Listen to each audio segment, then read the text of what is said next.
Isa akong kaibigan. Teka, kaibigan nga ba? Sana sinabi ko ang aking nalalaman. Hindi sana. Hindi sana. Ayoko! Ayokong masira ang pamilya namin. Babae ako. Pero nasaan ang babaeng hinahangaan ko? Si Mami ang dahilan kung bakit nakatapos ako ng aking pag-aaral. Si Mami din ang dahilan kung bakit nabaliwala lahat ang aking pangarap. Hindi ko siya nakalimutan. Si Mami. Si Mami. Nakita ko ang saya ng buo ang pamilya. Ngunit, nakita ko din kung paano ang pamilya namin ay masira dahil sa pangungulila. Isa akong ama, pero nasa ang pagmamahal sa aking pamilya. Hindi ko ito ginusto. Hindi ito ang pinangarap ko. Sana may pagmamahal.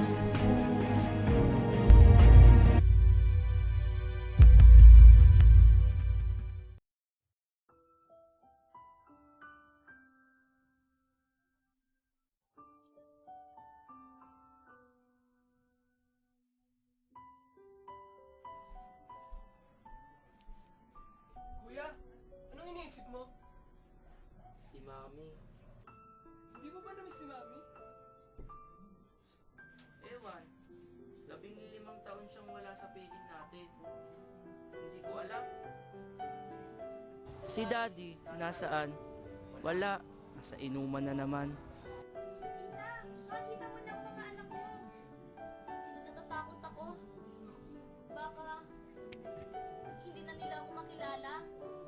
Ano ka ba, tita? Makikilala ka nila. Excited na nga silang makita ka eh. Sige po, wait lang po, tita.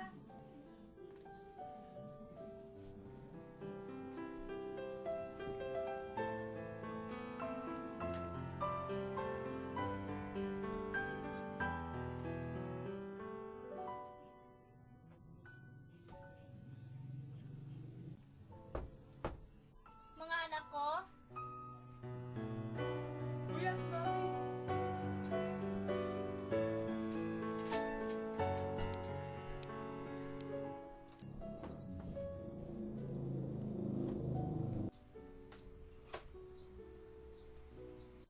mga anak, andito na si Mami. Oh, ano naman? Ate! Kuya, siya ba si Mami? Ang ganda pala ni Mami. Joshua, Joey, pakikuha yung bag ni Mami. Lagay niyo muna sa kwarto. Yoko! Joshua! Hayaan mo sila, Tame. Kung ayaw nilang gawin ng isang bagay para kay Mami, pabayaan mo sila. Pero kuya, si Mami yan! Hindi yan ibang tao! Mami, Oo, Lawrence. Si Mami to. hindi po Lawrence ang pangalan ko. Joey po. Tingnan mo, Tame. Hindi niya kilala yung mga anak niya. Yan ba ang Mami na sinasabi mo? Mga anak ko.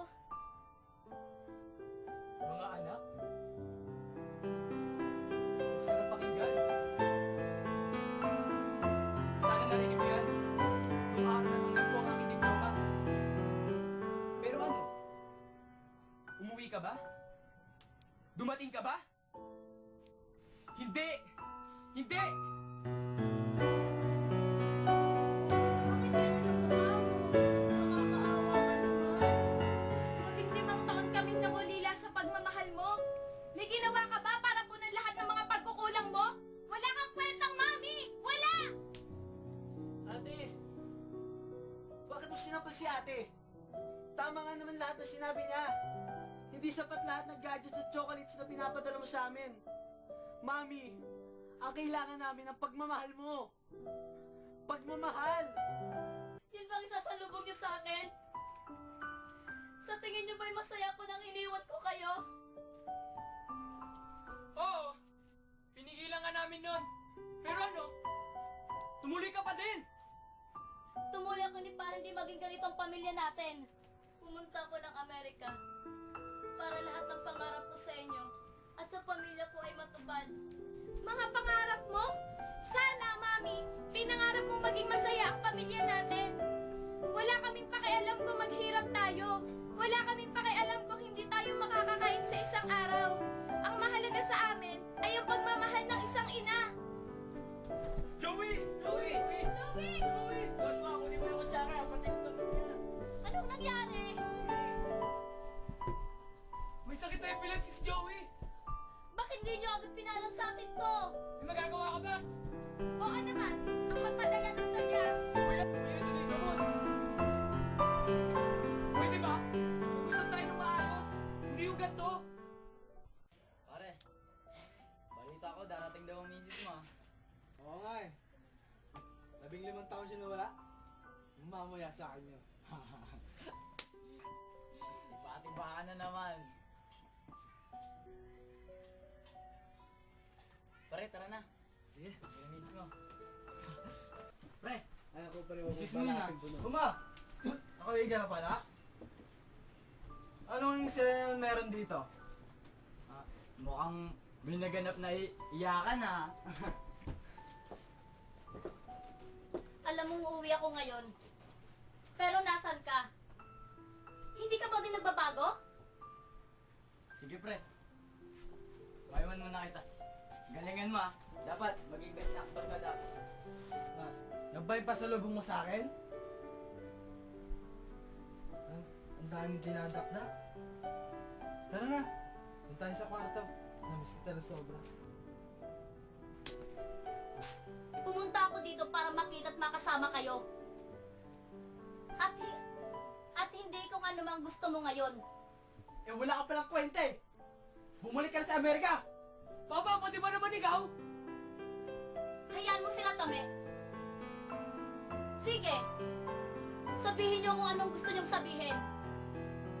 Kasuklaman niyo ako. Hindi madali para sa akin gumising araw-araw at kumain mag-isa. At hindi madali para sa akin. At hindi madali para sa akin ang makulong. Makulong? Ano? Ha? Oo. Nakulong si tita sa Amerika. Mami, totoo ba ang sinasabi niyo? Oo.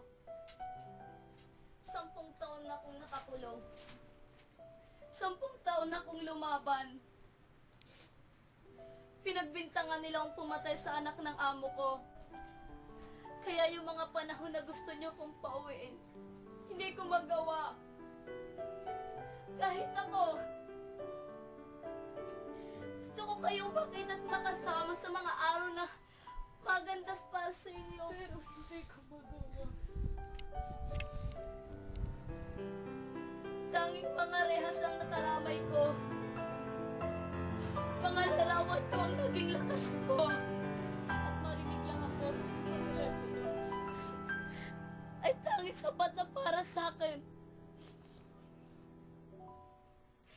Masilayan ko lang ang pag-asa. Mga anak ko. Alam ko maraming pagkukulit sa inyo. Sana sa mga araw na ito,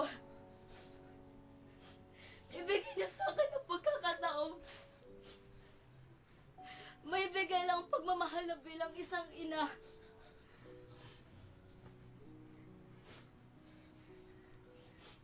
Mga anak ko, ang hinahanap niyong pagmamahal ay kaya ko maibigay ngayon.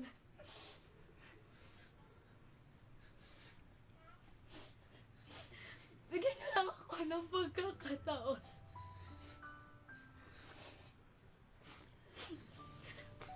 Mahal na mahal ko kayo. Mami.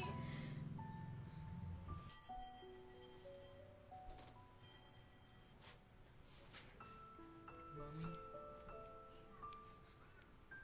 Sorry po, Mami. Mami. Mami.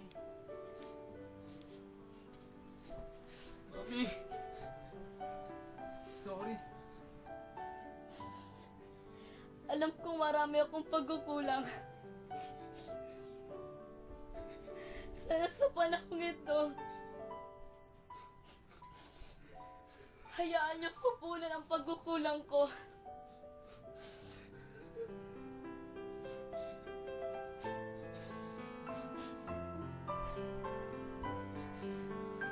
Mga anak, mahal na mahal ko kayo.